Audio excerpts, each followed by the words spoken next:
that music.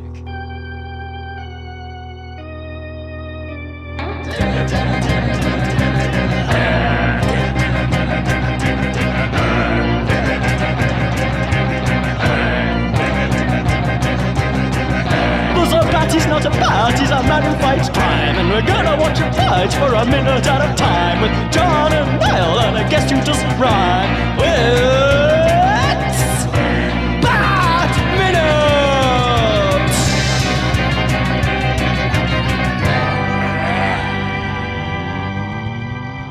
Greetings, citizens of Gotham, and welcome once again to Bat Minute Returns, the show that you just can't rip up and toss aside. With Selena at your party, pal, I am one of your hosts, John Parker. And I am the kind of host that you don't take home to mother. I am Niall McGowan. Maybe I do. Well, yeah. And we are joined once again by two very, very special guests. First up, we have, how shall I introduce you? I'll say comedian, rapper, and middle manager, and father, Rikky Wiley. Hello. Hey, welcome back. And we also are joined by, let me think how to do this, I will say musician and karaoke legend / entrepreneur, Ash Lerczak. Hi. Hey. I'm an entrepreneur. Nobody wants to hear me karaoke. I did it the once when I was very drunk and there were 3 other people. That was enough. It wasn't enough. You need to come back and do it again. Ash has got Step Right Up by Tom Waits on there. And one day, I'm only able to do karaoke at his night once. And when all the stars are in alignment, and I know in my heart it's time, I'm going to do Step Right Up by Tom Waits. Hey. That will be amazing. That'll be me done. Please do. Karaoke. I can't plug that as being like, if people come to Ash's karaoke night, anytime I'm there, I think I'm usually up like 3 times. Yeah, minimum. So, yeah, you'll see me up doing stuff. I stream it on Facebook quite often. Oh, yeah, So it's if true. anyone wants to come and watch it on my Facebook page, I'm going to get a little rotating webcam soon so that I can point it at the karaoke singers. At the moment, you just see my chin and my sideburns, and then like people walking past in the street outside. But which I think is quite good. Yeah, that's amazing. And for a little while, you can hear the music, and then the algorithm gets me and it takes it off. But Oh, really? Is that what happens Yeah, there? yeah. Oh, wow. So it's Skynet is scanning your... live. Wow, bloody hell. the algorithm is live. Well, if you listeners know how to circumvent that, please do write in and let us know how to flirt the law. But anyway, Flout. I've had too many beers. Flout. Flout. Flout. Yes, he's correct. Flout. I'm wrong. It's the alcohol. Flout. But on the subject of flirting, Oh well, there's a lot of that coming up. We are looking at minute 95. The minute starts with a display of pure hatred, and it ends with some kind of Spanish skeleton on a staircase. Okay, yeah, that's interesting. We'll get there. So I got notes on it. Oh, yeah. Well, thank you, because I was too amazed and shook, as the kids say, shook. They're more relevant for next minute, though. So plug for next episode already. You'll have to tune in then, people. But we are back here with Alfred and Bruce, and he decides to reject Shrek's party invitation. He rips it up. Disgusting. But then Bruce, he starts to change his mind a little bit, because, Selena might be there. Yeah. I do love how genuinely pleased Alfred is when he's tearing up that invite. Like, maybe he has harsh feelings because he didn't get one, so he's like, oh, because I could have ripped up this asshole Shrek. But like, yeah, he's really chuffed. He's like, oh, yep, like a real I'm not even gonna take it to the shredder. I'm tearing it up right here In your face. it was right down the middle as well. That wasn't a sly take off a little corner, and very satisfying right down the middle. Oh, yeah. I don't remember. Does he toss it into the ravine That'd that be they're beautiful. perched over? So he misses that opportunity because he seems to.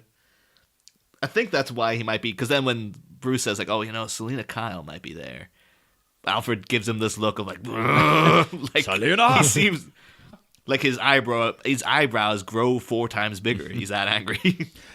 But and he kind of looks at the paper as if like, oh, because he could interpret it as been like, I don't like the Selena Kyle woman. Or he's just like, oh, I'm going to have to send back a torn up RSVP and that's going to look bad. Or it could just be like, I'll have to go and find the sellotape now, I suppose. No, I think Alfred was he was annoyed because he was planning his own party this same evening. And Bruce was blowing him off. Alfred was planning like an all-night rave out in a field outside of Gotham. He was really going to get down. He was getting some great drugs in and everything. And Bruce was just blowing it off. That was originally a very fleshed out B story that they decided to edit out at the last minute. Of Alfred getting the glow sticks and everything. Hell yeah. It's actually he's planning his own birthday party, but he's like, at least Bruce will remember that it's that night. But it's actually like it's Alfred's 42nd birthday. He's just that stressed from running the whole household.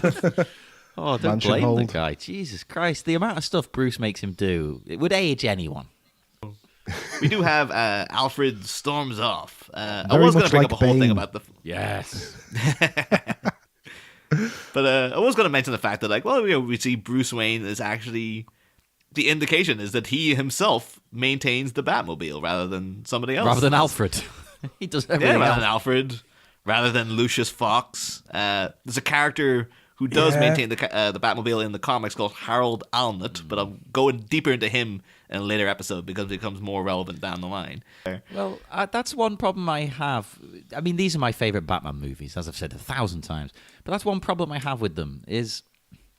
Okay, he might own a pair of overalls here. Look, he clearly works on this car all the time. He's got some overalls. But, how is this guy funding and maintaining this level of equipment? It doesn't make sense to me. How is he solely designing and maintaining and developing this car? I think that's the thing. As Batman becomes more and more...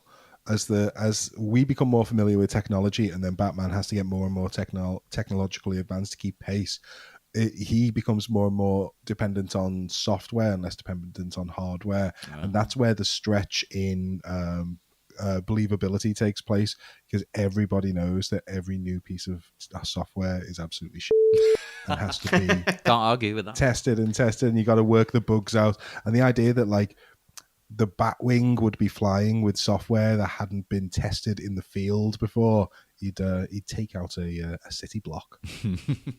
I'm surprised this Batman especially doesn't do stuff like that on a regular basis. I just really want to see a new Batman movie where he's trying to talk to Oracle, but he's trying to talk to her like Alexa. So he's just like, Oracle, bring Batmobile. Oracle, Niall, bring Batmobile. that only affects you because you're Irish and Alexa doesn't like your voice. My Alexa listens to me. You and your Alexa, you go off. You go off together, John. Do whatever you do. I'm gonna tame this wench someday. She'll listen to me eventually. I think this podcast is going to be hosted in future by John and Alexa. Just Niall muttering in the background. Oh my god! At the very least, right? We've been talking about this. When we get to Batman and Robin, who's the and Robin? We don't know what to do. I think it should be Alexa. She is our Robin. I'll let that silence speak for itself, John. I think it was such an important thing, such a revelation that the silence was just awe. That's the kind of idea that only a super freak would come out with, John. And what do you know? Appropriate enough, we cut to the masquerade ball. Oh, is that actually called that? Yeah. I love that. I'd never heard it so good. before, having seen this movie 1,000 times. But when I looked at the scripts for this, masquerade.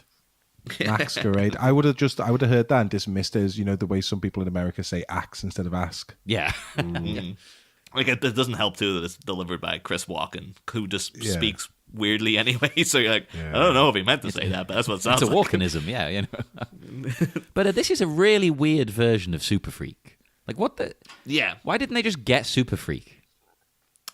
You have to class it up, though. This is for the elite. Yeah, I picture that there's a live band playing it off camera. I think there's meant to be, Sounds but then kinda you get music. diegetic. You get music coming up in a minute that's not the live band. That is true. So it's just weird to me. Unless the band are taking a break and someone's put on the Susie and the Banshees tape. Yeah, this is their last song in the set, maybe. Yeah. It's a weird thing to end with as well. A bizarre cover of Super Freak with no lyrics. It could be that Rick James himself is there, but as he himself is famous for saying, cocaine's a hell of a drug. Like, he just might be out on the dance floor. Or he's collapsed in the toilet somewhere, clutching his chest. There's nothing to say that he isn't there because he'd be wearing a mask and would not be recognizable. No, that's true. Could be the guy with the leaning Tower of Pisa on his head. Yeah. So there's no discernible theme, and every time you think there's a theme to this masked ball, the next mask you see undermines that. Yes. There's the first one of the first Maxes that you see. He actually insisted that everyone called them Maxes throughout the party. That was his thing. It says it on the invite. That's why he tears it up in disgust, Alfred. One of the first ones you see, I swear, it's out of focus, but it's in the foreground, is Menorah. Yes. From yes. Yeah. Which is, we're right back to Judaism again, aren't we? It definitely is, because it's got a little Star of David on it and everything. Yep. So I zoomed in, I rewound 1,000 times, enhanced the image. It's a menorah. And then you're like, oh, what's the theme to this? And then everybody else is wearing buildings on their faces. Yeah, there's there's a sort of Acropolis kind of a thing. Yeah, I think they're meant to be a couple. I only spotted 2 buildings, so I assumed that they came together and they were like, oh, okay. we've come as great structures in the world. Oh, but there's someone, okay. there's, that I think I had to put him in, because there's always that one dick at the office party who puts a bit of mistletoe on himself to be like, Christmas party, mistletoe. There's a guy with a full thing of mistletoe in his head, like a big friggin' bush of it. I will say, if you guys look in second 19, behind Bruce, for the longest time, I thought it was someone dressed up as Big Bird. I was like, oh my God, someone's finding maybe Big Bird himself is like, I got invited to this party. The only costume I've got is the one from the show. So, There's but definitely you can a lot smuggle of like 5 guys there. in that costume. Oh, there is a beak, actually. Sorry, trying to spot Big Bird and getting completely distracted and not spotting it. Sorry. There's too many crazy outfits going on. I don't know what is happening here. Someone's got a goldfish on their head. There's a that's the Golden Fleece. Someone's dressed as the Golden Fleece there. Oh yeah, Golden so Fleece, there. which is pretty. There's cool. someone who's got like a kind of like a plate on their head with 2 racing cars stuck to it. There's also someone kind of looks like they're dressed up as like a ram that looks. Yeah. Well, that's the Golden Fleece. I'm pretty sure, because it's painted gold and it's got the hangy, straggly. Well, that's the fleece when it's on the animal. Yeah. See, I thought it might have been like a reference to like Pan or something like that. Because then if you because I think there's someone, if not this minute, then the next minute, there's someone who has a cross on their head too. So if you're getting in, maybe the whole theme is like mythological figures. That's why it's got a menorah and stuff. And that's why Big Bird's there. Yeah, because then the fact is, like, you tie into the whole thing. People talk nowadays like your modern day myths are the superheroes. Yeah. So then you got Batman himself there and stuff. It'll be kind of there's a similar. Does anyone know the history of how masked balls came about? No, not specifically. No, I'm just going to assume it's rich people and it's something to do with orgies. Like, it's going to be a sex thing. Let's be honest. Well, I actually did. I did a lot of research on this on Wikipedia on the bus home from work about an hour ago, and but no, it's there was one cool story. I said that there was the one of the precursors to the masked ball as we know them now was a ball that Charles VI of France had called the Bal des Ardents, I think it is, if I'm not woefully mispronouncing it.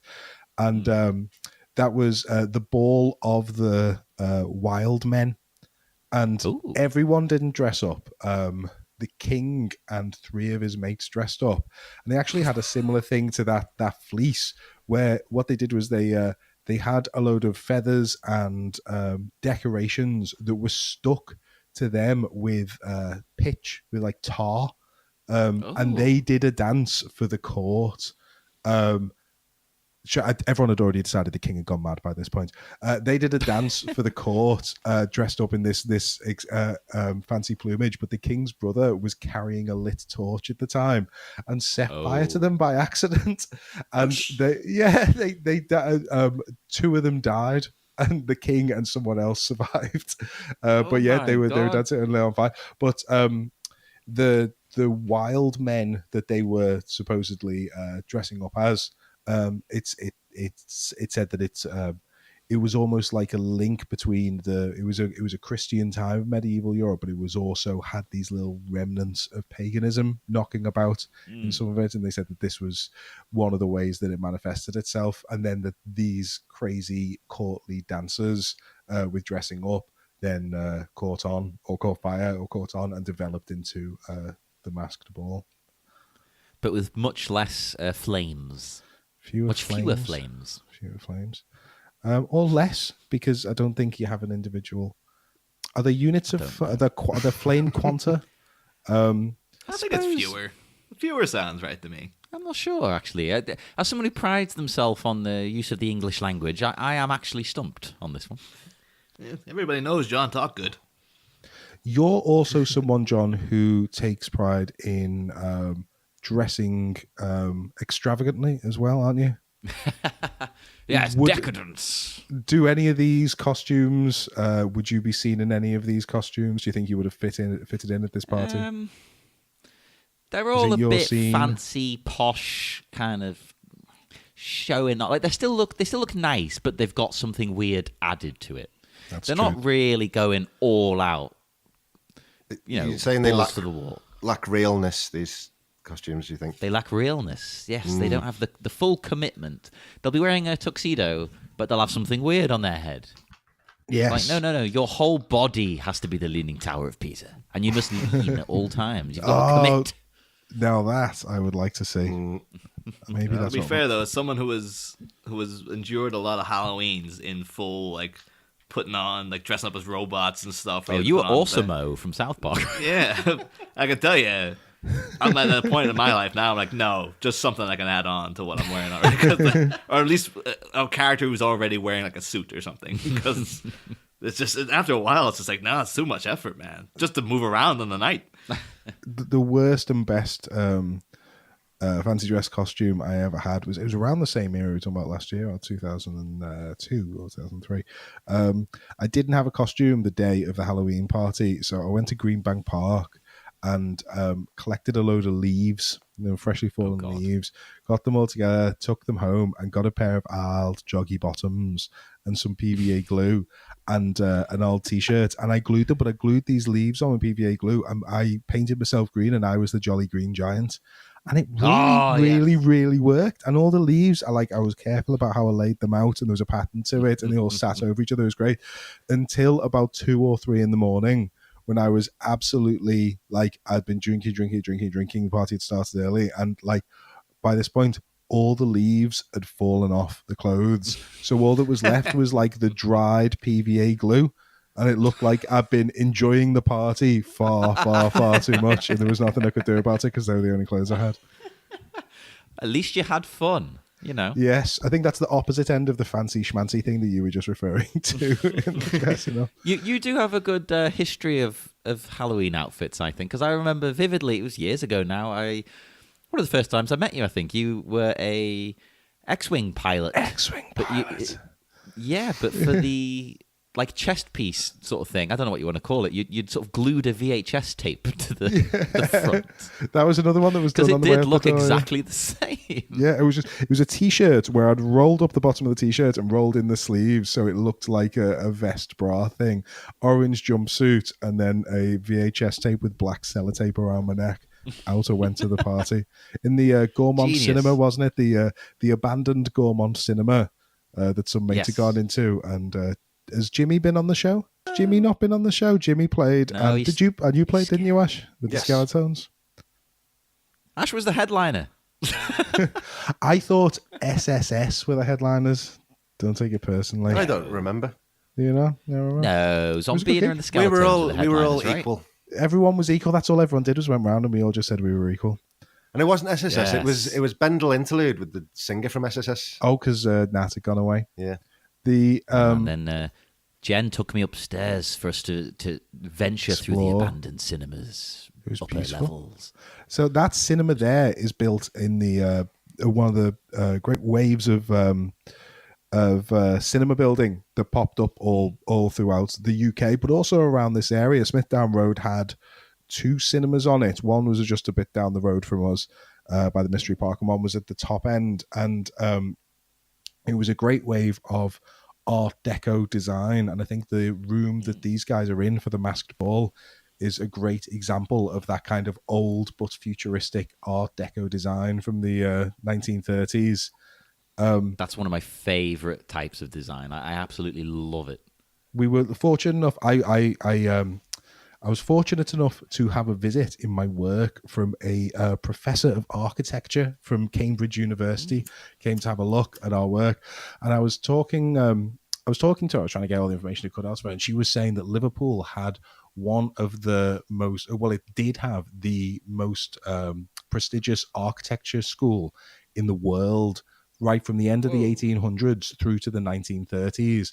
And anyone who was anyone went to this architecture school or had their kids sent to this architecture school because it was where all the exciting stuff was happening. And it was from there that a lot of Art Deco stuff was done. And Herbert J. Rouse, who did a lot of Art Deco building design in Liverpool, went to that college. But what she said to me was that a lot of the people who went to that school in the 1930s thought that they would be going to Hollywood and going to America and making millions and millions and millions of dollars making all these amazing Art Deco buildings across America. But unfortunately, the Wall Street crash happened, and there wasn't the money in America that these people thought there was. And so these architects went basically just across the UK, and that's why the UK has some really amazing municipal buildings from the 1920s and 1930s, because it was all made by disappointed architecture students. That's amazing. I My did one not little- know any of that. My one little token bit of research that I did today was watching the making of Batman Returns, and they said the words Art Deco throughout it constantly. So I think that was definitely on their minds. Probably they remodeled Batman's outfit to make it more Art Deco with like the type of line, aerodynamic lines and stuff like that. And the Batmobile is styled after a train from that sort of period. And Yeah, I all can the totally architecture. see that. I mean, even in the background here, at the top of the party, at the back, you've got, let's say, well, it looks a bit like an Ubermensch kind of art thing going on. It's like Atlas, is there's it? a man. It's very Atlas-like. Yeah. Isn't it? It's certainly based on Atlas. And I would say Batman's physique kind of makes me think of that. The way it's got they're fake, but the chiseled muscles built into the outfit, you know. apparently it was It's supposed to silhouette. resemble an Oscar. That was Tim Burton's also see that. specification, was that it should resemble an Oscar. Oh, that's good. He was just trying to get an Oscar. Yeah, I think so. Yeah, just take the hints, huh? Yeah. Does this remind you anything? Genius. So then we do have, like, going a bit through the party. We have one person who's not put in much effort for a costume at all. Bruce Wayne. Oh. And then he's been eyed up very sort of snootily by a woman dressed as the Mona Lisa with a little, she's got the frame around her head and then like the face on a stick so she can put it back and Just forth. further undermining any theme of the fancy dress party. But would be remiss, and I know we'll talk about Susie Sue much more in the next episode, but if you watch the video for Face to Face, she has that Mona Lisa thing. Oh, really? There's a couple of things in that, like they swipe random elements from the movie in that video, where it's like doing the shadow bat thing up against the roof. They've got the penguins, the umbrella, the swirly hypno umbrella, and then Susie Sue's just like got the Mona Lisa thing, as if they just went in. They're like, we need to shoot a video. Go and get a few props from the movie, and they just Why came in and was not? like, I like this, and then they're just like, does it mean anything?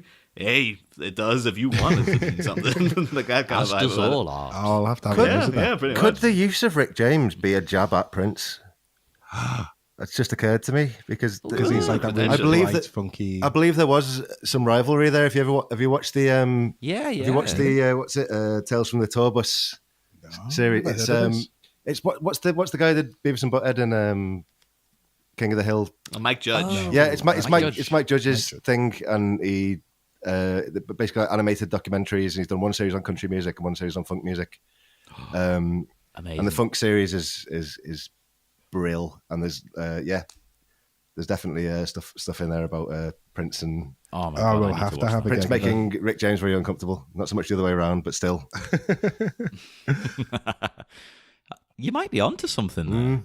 Like I've never really thought about that, but yeah. Well, 'Cause could be. Maybe they were like, oh, Prince, you want to throw in a song? It's like, no. He's like, oh, Because it's only in there for seconds as well, just enough for you to go, oh, that's what that is, and then it's gone. Yeah. Maybe it's just enough not to need to pay. Oh, that could I be. guess it's also it's in there too. Like it's kind of an odd thing, like because this is playing before the arrival of Selena, whereas the lyrics are obviously alluding to Catwoman. Because I guess because Bruce is there to see Selena, so maybe it's on his mind. Like she's a very freaky girl, the type you don't take home to mother, all that kind of stuff. Bruce himself is a super freak. The Penguin is a super. They're all super freaks. Ooh. Yeah. Oh, I love this idea. Like I'm going to get into it more in the next minute. This is what we're seeing in the next minute, isn't it? Yeah. Yeah, but it's laying the foundation here. Like in a way, Bruce is here for her. She might be there for Bruce, really. Well, she So she says the opposite, but yeah, I know, but he's gonna be there. Everyone's gonna be there. So what I mean is, Selena, the woman, Selena who wants Bruce, she suspects he's gonna be there. So this song could be from his point of view. The next song could be hers. yeah, could be. Ooh, I should Could be also onto something. also note, because I did a little bit of research into Super Freak. I just noted in the Wikipedia says that apparently Rick James was not all that fussed by the song, but he wanted something on the album that white people could dance to, which is pretty much and true. here we are. It fulfilled its purpose right here. I dance to it whenever I hear it. So there you That's go. why it's the one Rick James song we can all name. Yeah. Yep. I like Rick James, but I would struggle to name any other songs like by title. But I see that and like Super Freak, and then You Can't Touch This was just a sample of Super Freak. Oh, yeah. And then Party All the Time, which is a song I love, of but course. people Is that his, really? usually take the piss out of. It's interesting, Niall, that you said that Bruce is not in costume, because I thought the same initially, but then it dawned on me, something I keep mentioning throughout this podcast. Right? He is in costume. He may not have a mask on like most guests, but Bruce is his mask. It should just He clarify is that Batman. statement to the audience that guests of Batman are required to wear masks when they come. Oh, in. of course. That's of why course, John yes. said that. Yeah. They always do, always, yes. We don't want to look at their faces, Jesus Christ. But, Bruce is the costume for him. Batman is his reality.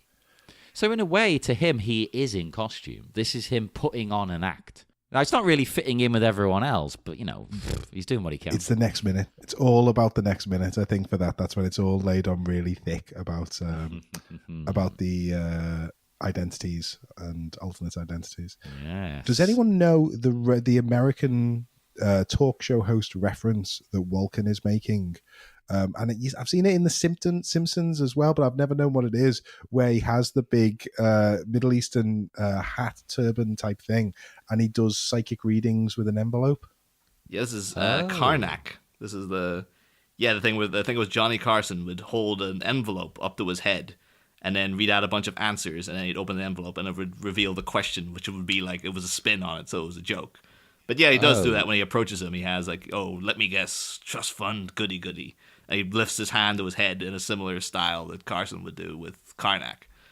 So is this what Karnak looked like, or is it just kind of similar? It's like he wore a big like sultan hat, yeah, that kind of thing. See, I know it's not it because it's way later, but every time I see this, I just think, he's dressed as the Blue Raja. From what's that Mystery film? Men. Mystery Men. Mystery Man. Yeah. I just keep thinking of the Blue Raja. He's a white man with a turban on. I just keep thinking Illuminati confirmed because of his little eye triangle. And Yes, Illuminati Oh, confirmed. Yeah, it's got that's the thing. Like it's because he's got put there like that's the Eye of Providence, which of course like one thing it's like because that's linked a lot now to Freemasons, like the eye. Well, the thing with Freemasons, they have the single eye. It's in a cloud normally, but a lot of people kind of mistakenly mix it up with within the triangle, and then a lot of people then take that because the Eye of Providence is in the $1 bill. That is supposed to be an indication like Freemasons are just running the U.S. That's why that's there and stuff, even though it's supposed to be a Christian symbol about like the eye of God watching you and stuff. But I kind of like when I was looking at that, I was like, I wonder because you think like, oh yeah, the $1 bill. Who in the previous movie was obsessed with getting his face on the $1 bill was the Joker, but he never achieved that within the movie. But Max Schreck, the true Freemason-esque power behind the throne, he's wearing the symbol of the $1 bill because he's an ultra capitalist, and he's, you know, he is the kind of guy who's pulling the strings secretly and stuff behind closed doors. So I love it. That's brilliant. And plus the fact too, he's wearing like a sultan hat, was just indicating that he's the guy in charge and stuff. So I thought that was I really like that. That's great. This is one of those things. When I was a kid, I wasn't as interested in Max Schreck because he's just like businessman, and I was there for the Penguin and Catwoman and stuff. And so Walken like grumbles a line here now, which is actually amazing, but I've never really listened to it until doing this show, where like he's the Bruce is the whole like, oh, you almost made a monster, the mayor of Gotham City. And then Max, sort of growls like, I am the light of the city, and I am its mean and twisted soul. It doesn't matter who the mayor is. And it's like, people in this movie are terrible at like keeping their secrets, basically. Typical villains. It's like Bruce Wayne came in earlier. We were complaining because he came in the Shrek and he was just like, well, Oswald's the head of the Red Triangle Gang. I can't prove it yet. Basically, he's kind of saying like, I am Batman. Pretty much going, I'm investigating you. And you should be worried about it and stuff. And now Shrek is just kind of like, I am this big evil guy behind closed doors who is like the evil that dwells within Gotham. What are you going to do about it? Does he say, I am the knight of this city, or the light? As the light, I believe. All right. I am the light of this city. It would be quite weird, though, saying it. It could be it's a deliberate thing because, of course, Batman is the Dark Knight.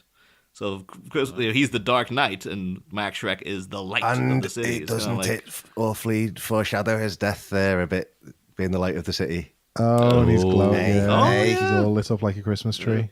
Yeah, you're onto it. There we go. I don't really like, though, that he does the, as you said, the, let me guess, trust fund goody-goody. Because isn't his Chip a trust fund kid, basically? Well, it doesn't matter when he does it, John. Yeah, I suppose. He can hate these people, but he can't stop his own son from becoming one. That's the true. problem when you're a successful businessman. Yeah, I guess it's just Max Schreck is a hypocrite. Like, that's just the... Yeah. He's not a good guy, so...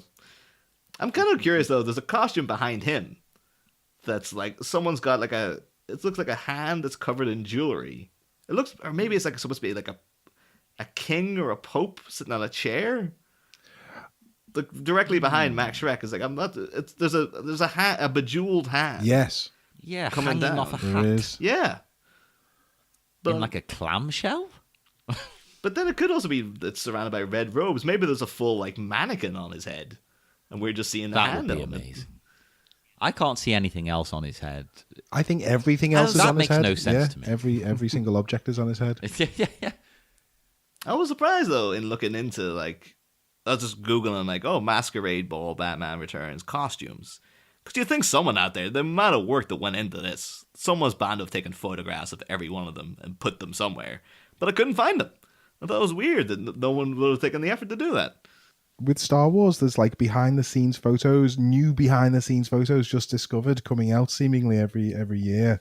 But then for this, it's just like, they just seem to have filmed it and gone, well, there it is. It's been filmed now. It's because people still like Star Wars, and this is all been another way. consigned to the bin, hasn't it? Sadly, Yeah. No, people still love this. not in the same way. I they love think Star Wars. this film seems a lot more fresh than even the Christopher Nolan films do. I think the Christopher Nolan films have dated worse. Again, second time mentioning David Wong for some reason, but I remember him saying that something that'd be noted about the certain period of cinema that we were in a few years ago is that we made superhero films and made them and took them deadly seriously without an element of fun. And I think that Christopher Nolan, supposedly ultra realistic, really grim, po-faced a take as dated and seems a lot more preposterous than the kind of fantasy penguin funeral Batman universe that we see here. That's a good point, actually, especially because although it might not be to this degree, you've got the Marvel movies, and they tend to at least inject a bit of fun into their films. Oh yeah, And I'm not slating the Nolan movies. I love them. I think they're great, but they are missing anything light whatsoever, bar maybe one or two things the Joker says, if you're that way inclined. The Strick revised draft of this scene.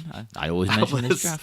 I was thinking editing, John. I was actually thinking like we could do, we could make draft excluders and then have like the Strick revised draft excluder or something. Yes, and that's do official it. Batman merchandise. The Strick revised. We draft need excluder. to. It's the best draft. Let's be honest. It's the more interesting draft of the lot. But the Strick revised one has some more here, as it usually does. But Shrek has a different outfit on, and I do not understand it. But there is a bit at the end that I really like / hate, if that makes sense. So it goes thus. Max Shrek stands on a platform before a microphone, wearing a scary black leather jacket and everything else ensemble, whatever that is, with a vivid red eye mask. Max. Attention shoppers. A swarm of party guests laugh appreciatively, I don't know why, also in costume. Costumes that are exotic, erotic, evil, and pretty stupid. An armored knight lifts his visor to bulge his eyes at this annoying behavior. It is Alfred. Alfred has snuck into the party dressed as a knight. I'm digging this. Why is that not in the film? Get Alfred in that damn party. I can imagine maybe they probably tried to, and then like Michael Goff is like, "You want me to walk around in a suit of armor? I'm like 95 years old, dude. For Christ's sake, give me a break." Oh, I would have paid anything to just see Alfred in this scene dressed as a knight. Come on. I'm not too sure. Like, yeah, Max's outfit, that doesn't make any sense. A scary black leather jacket and everything else ensemble with a vivid red eye mask. It's kind of like he's in like What? fetish gear, but it's not. Is it like Yeah. a red triangle gang Like thing or leather something? chaps? I don't know. I don't know. That's it. I think they probably just wrote that thinking, well, Tim will come up with something. Then there came the realization of like, oh, Chris Walken's going to want to wear that. We better change it. It's like, we don't want him sleazing around the set in that outfit. I do. But we're talking though about like a minute ago about things like the Nolan movies are much more dated now in comparison to this. But then Shrek's response to like Bruce saying like it doesn't matter who's mayor, and then Bruce saying like, well, I care and stuff. His reaction is such like a 90s Valley Girl kind of thing. Yes, I wrote it's like Mean How have we Girls or not discussed Clueless. this Yeah, yet? as you can imagine, Alicia Silverstone. This is like the super memorable quotable bit from this film that everyone mentions, isn't it? I'm not messing. They do. Oh yes, everyone's favorite I'm not line messing. from this That movie. response of him going, and I'm sorry if I'm stepping on what you were about to introduce now, but when he says "I care" and there's just a pause, and then Walken says "yawn" and then walks off. That's like a thing. That's like that's what GIFs were made for. That's been referenced 1,000 times. Oh, it is. So Walken and Burton invented the GIF in this moment. I think that in situations about 5 times a day, but unfortunately I can't actually deploy it. Yeah, that is kind of the thing, because apparently Walken was in contention to play Cher in Clueless. But, yes, of course. But they were just so, and it was this like the demo tape he sent in was just this. It was just this scene, and it was him and Alicia Silverstone were neck and neck for just the longest time. But he didn't look good in yellow, so she got it at the end. But and then she got in Batman as to be well. fair, didn't she? I don't think he would look good She in was yellow. in Batman and Robin. Yeah. Everything's connected. Illuminati. Save it. Save it. Well, I mean, what a weird thing for him to say, though. I mean, next he'll be going like talk to the hand or something. It is. It's such a. It is a lazy out. Like it's a kind of thing of like I had nothing to say back to you. So Yeah. It's like, oh, I burned him. It's like I love it. Oh, I love it for his character. It's fantastic. It's irritating, which is perfect for him. well, I mean, Bruce does give him a real like eye roll of like, yeah, that's all I'm gonna get out of him. Just Michael Keaton's face is working for every cent that he earns in this scene. It's proper just like unimpressed smirks and little head wobbles on his shoulders like, all right, I'm sizing up you. It's it's good that he's out of the mask. It's a good job he's not wearing a mask in this scene, because every single square centimeter of his face is doing exactly what it needs to be doing.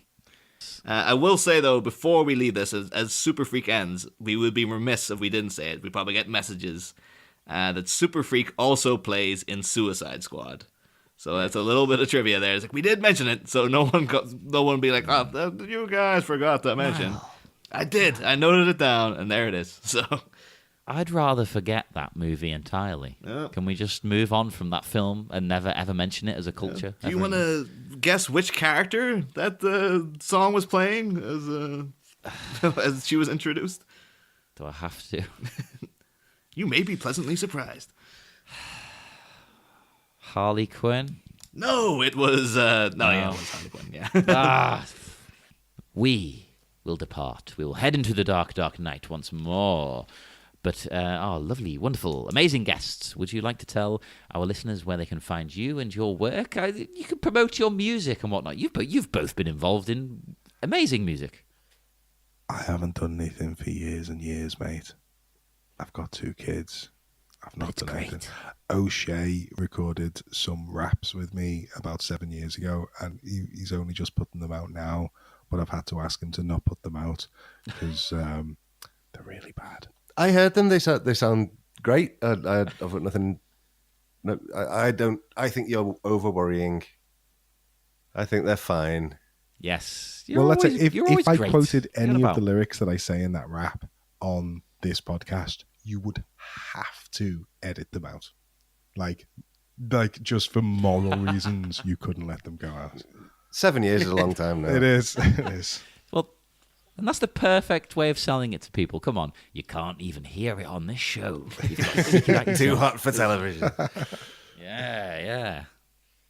But Ash, on the other hand, has a discography of Double Echo music, which is all uploaded to Spotify. And there's a great host. There's albums, there's EPs. I think my particular favorite is Double Echo Sylvia. Is that an EP?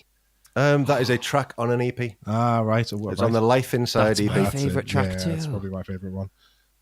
Check out my song Sylvia by my band Double Echo on CD and cassette 2000. It's on Spotify as well, and it's on Spotify. It's Bandcamp. It's on the YouTube. It's on the SoundCloud, probably iTunes, Deezer. You name Snapchat. it. Yeah, Tinder. It is. Well, we say that, but one of our mates did actually release an album on Tinder. Which is, how did he do that? I know. Yeah, Paolo Isocore. He did an album on Tinder, and I don't know because I don't have Tinder. I don't understand how that would work. But I've never tried it. So you need to get it on the Tinder, the Grinder, the Scruff. All of the above. But no, do check out Double Echo. Wonderful, wonderful music if you like your post-punk, which I hope you do, because Susie Sue is coming up next minute. And join us again on Friday for minute 96 of Batman Returns. Next time, look what the cat dragged in. Selena slinks into Shrek's soiree, and a song of Susie Sue starts to play. But which pecunious partygoer is unwittingly about to go face-to-face and toe-to-toe with his normally facade-wearing feline foe? Find out Friday. Same Bat Pod, different Bat Minute.